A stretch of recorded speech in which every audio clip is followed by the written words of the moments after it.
So, when you think about the start of U.S. history, what's the first thing that comes to mind? The Pilgrims? The Revolution? Well, what if I told you the real story starts way, way earlier, in a world that looks nothing like you'd expect? Yeah, that's the big question, isn't it? Where does this story actually begin? Because to really get it, we need to go back centuries before 1776 to a continent that was already ancient and deeply complex. And here's the key thing to remember. In the 1500s, this place was not the United States. It wasn't united, and it wasn't states. It was a vast landscape home to hundreds of different peoples, cultures, and nations. So, first things first, let's talk about what this continent was actually like and bust some of the biggest myths about the people who lived here. It's so easy to get caught up in what native societies didn't have, right? No gunpowder, no wheels, no written languages in the European sense. But focusing on that completely misses the picture. What they did have were massive agricultural systems, incredibly complex political structures, and trade networks that stretched for thousands of miles. This wasn't a lack of civilization. It was just a different one. And that brings us to this word, primitive. You hear it all the time, but it's a trap. The word implies that history is some straight line, marching from backwards to advanced, with us sitting comfortably at the finish line. That's just not how it works. It's a contemporary-centric view, judging the past by our standards, and it keeps us from seeing these cultures for what they really were.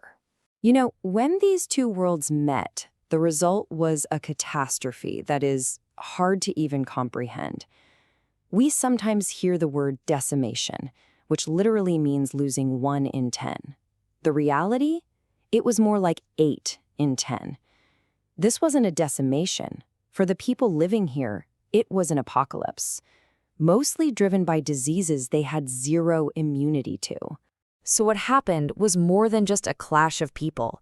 It was a clash of entire worldviews, completely different ways of thinking about land, family, religion, everything. And those worldviews could not have been more different. For most Native American groups, the idea of owning land was, well, it was absurd. Land was a resource you used, not a thing you bought. Many societies were matrilineal. You traced your family through your mother, not your father. And women, they often held huge amounts of social and religious power. To a 16th century European, this was all completely upside down. And you can just hear that difference in worldview in this quote from the Sauk leader Black Hawk. He talks about having a right to the soil because you live on it, because you cultivate it. It's about use and relationship, not ownership and fences. The Europeans they couldn't wrap their heads around it. So the Europeans ended up seeing native peoples through these two really simple and frankly dehumanizing lenses.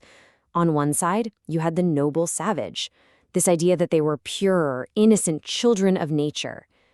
On the other, the brutal savage, violent heathens who needed to be conquered.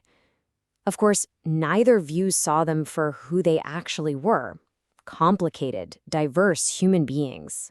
All right, so let's see how this clash of worlds played out for real in a pretty incredible story of conquest and resistance down in the American Southwest. The Spanish were really the first Europeans to make a major push into North America. After they set up a permanent colony in Santa Fe in 1610, their presence was absolutely devastating for the local Pueblo people. And this pressure cooker was building and building until, finally, it exploded. And I mean, just look at these numbers. In only 80 years, the Pueblo population went from 60,000 people down to just 17,000. That's not just a decline, it's a complete freefall, driven by disease and violence and forced labor. And that pressure cooker blew its lid in 1680. Spanish missionaries were getting more and more aggressive, trying to wipe out every last trace of native religion. That oppression, though, it backfired. It gave them a common enemy. A religious leader named Pope did something amazing. He united different, often rival Pueblo groups, and together, they drove the Spanish completely out of the region. Now, the Spanish did come back years later, but the revolt sent a message. They were forced to be much more tolerant from that point on. Now, here's where it gets really interesting.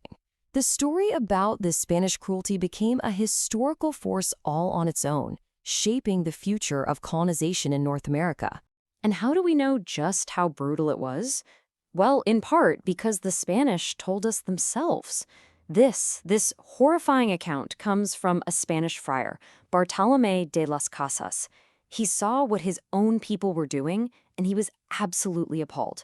He wrote about the slavery, the starvation, everything. These kinds of first-hand accounts helped create something historians call the Black Legend.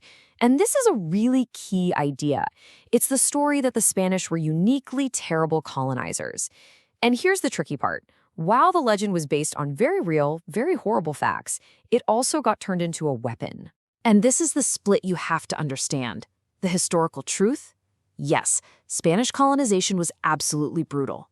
But the political use of that truth was for other countries, especially the English, to point fingers and say, see how evil the Spanish are? We have to go to the Americas to save the Indians from them. It became a PR move, a justification for their own colonial projects, which, surprise, surprise, often ended up being just as brutal. All of this stuff, the myths, the violence, the propaganda, it all leads us to the biggest, most important question when we look at this period: whose story are we actually hearing? And this, right here, is the single biggest challenge. The people who are at the very center of the story, the dozens of distinct nations across the continent, they didn't have written languages in the way Europeans did, which means almost every single document, every letter, every report from this era comes from just one side of the story: the colonizers. So you have to ask yourself, if you're only hearing one side of a conversation, what's being left out? What perspectives, what beliefs, what acts of defiance and resilience are we completely missing just because they weren't written down by a European? This is really the big takeaway then. It's a toolkit for how to think about any piece of history you encounter. Always ask, who is telling this story? Why are they telling it? What's their agenda? And maybe the most important question of all, whose voice is completely absent? It's a question that just echoes through American history, isn't it? It's a constant reminder that the stories we tell are never the whole story, and that searching for those missing voices is what makes digging into the past so difficult and so incredibly important. Always ask, who is telling this story? Why are they telling it? What's their agenda? And maybe the most important question of all, whose voice is completely absent? It's a question that just echoes through American history, isn't it? It's a constant reminder that the stories we tell are never the whole story, and that searching for those missing voices is what makes digging into the past so difficult and so incredibly important.